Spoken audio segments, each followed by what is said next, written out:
मेरे बहुत ही प्रिय और बेहद सम्मानित साथियों, हृदय की असीम गहराइयों से अभिनंदन, बहुत बहुत हार्दिक स्वागत।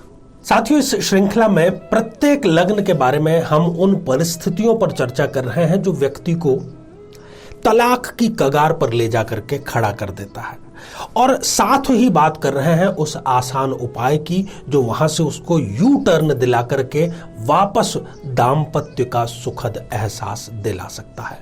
तो यदि आपने अपने लग्न से संबंधित एपिसोड नहीं देखा है और यदि दुर्भाग्यवश आप भी इसी प्रकार की समस्या से जूझ रहे हैं, तो यहां पर हमने आई बटन में इस पूरी प्लेलिस्ट का लिंक प्रोवाइड किया है, वहां जाकर के आप इसको देख सकते हैं और लाभ उठा सकते हैं।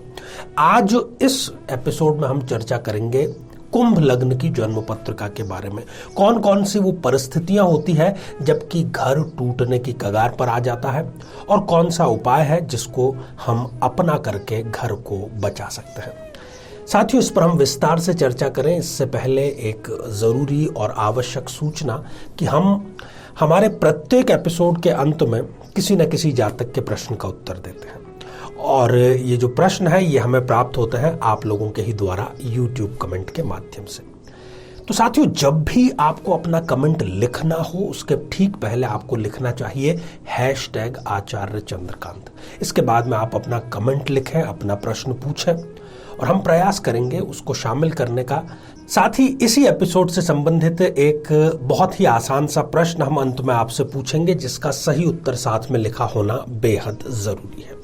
जीवन में किसी समस्या का सामना कर रहे हैं, जैसे कि शादी में देरी होना, पति पत्नी में मनमुटाव या तलाक तक की नौबत आ जाना, संतान का प्राप्त न हो पाना, नौकरी या धन प्राप्ति में बाधा आना, जीवन के प्रत्येक क्षेत्र में किसी न किसी प्रकार की बाधा आना, तो आज ही अपनी जन्म पत्रिका का संपूर्ण विश्लेषण करवाएं और पाएं समस्या से सदैव के लिए मुक्ति। तो आइए साथियों, कुंभ लग्न की एक जन्म पत्रिका पर दृष्टिपात करते हैं, फिर उसकी कुछ विशेषताओं के बारे में भी जानते हैं। साथियों, ये जो जन्म पत्रिका है ये 11 नंबर से प्रारंभ हो रही है। 11 नंबर का अंक कुंभ राशि होता है। लग्न में ही 11 नंबर का लिखा होना अर्थात जन्म पत्रिका है कुंभ लग्न की जन्म पत्रिका।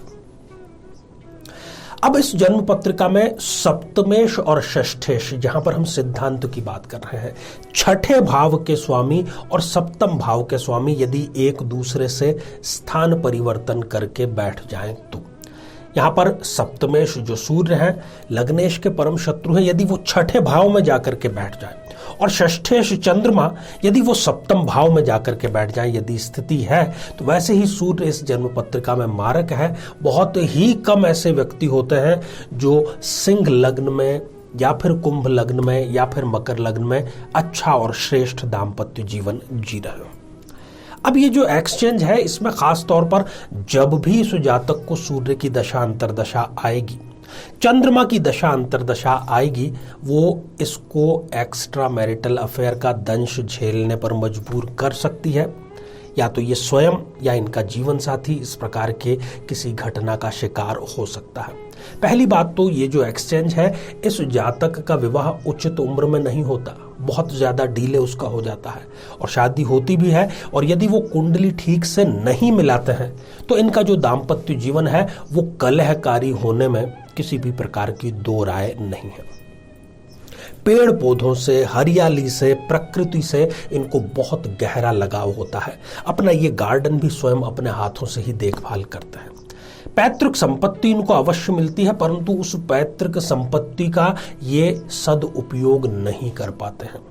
एक और इनकी बहुत अच्छी कला या इनकी विशेषता हम कह सकते हैं कि जहां कहीं पर भी कोई झगड़ा हो रहा है, कोई विवाद हो रहा है, वहां पर ये बीच का रास्ता सुझा करके उसको चुटकियों में ही हल करने का मादा रखते हैं। यात्रा पसंद होते हैं, जन्म स्थान से बहुत दूर जाकर के ही इनका भाग्योदय होता है और नियमित रूप से ये यात्राएं भी करते रहते हैं। इस बात की भी संभावना है कि ये स्वयं अपने माता पिता की इकलौती संतान हो। आंखें कमजोर होती है और खासतौर पर जो दाहिना नेत्र है, जो राइट आई है, उसकी नेत्र ज्योति अधिक कमजोर होती है, रोमांच प्रिय ये होता है।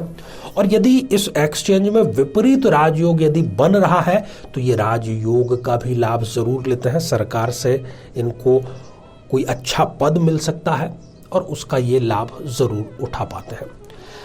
40 वर्ष, खास तौर पर 40 वर्ष की आयु के पश्चात इनकी जो रुचि है वो आध्यात्मिक कार्यों में, ईश्वर में, पराविद्याओं में अचानक से बढ़ती चली जाती है। इस एक्सचेंज में यदि सूर्य या चंद्रमा के साथ में राहु की युति हो जाए तो फिर वो इनको स्त्री जन्य रोग, यदि बहनें हैं तो, और पुरुष है तो भी किसी प्रकार के गुप्त रोग का कारण बन सकती है, खासतौर पर राहु की दशा, अंतरदशा।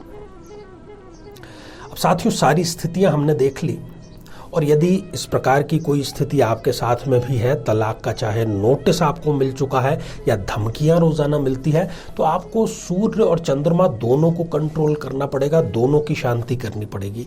इसके लिए एक तो नियमित रूप से आप आदित्य हृदय स्तोत्र का पाठ करें सूर्यदेव के लिए प्रातःकाल जल्दी उठ करके, और संध्या काल में चंद्रदेव को कच्चा दूध और जल मिश्रित करके आपको ओम सोम सोमाय नमः इस मंत्र का 108 बार जाप करना चाहिए। ये दोनों ही कार्य करें और कुछ दिनों में आप अपने दाम्पत्य जीवन में आनंद की वर्षा स्वयं अनुभव करेंगे। तो साथियों, कुंभ लग्न की हमने चर्चा कर ली। एक और बात आपको यहां पर बताते चलें कि यदि 0 या 28-29 डिग्री के हैं चंद्रदेव या सूर्यदेव, तब यहां पर ये बातें फलीभूत नहीं हो पाएगी।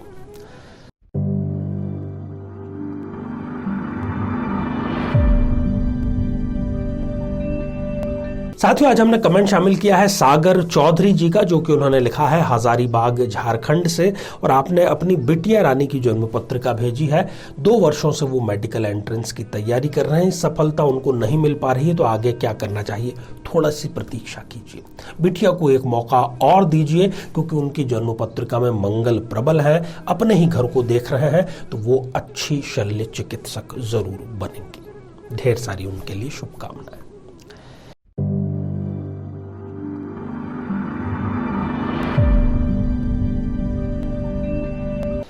तो साथियों, अब आज का बेहद ही आसान सा प्रश्न। आज हमने चर्चा की कुंभ लग्न की और उसकी कुछ विशेषताओं की। तो कितनी वर्ष की आयु के पश्चात कुंभ लग्न का जो जातक है उसमें आध्यात्मिक रुचि उत्पन्न होती है?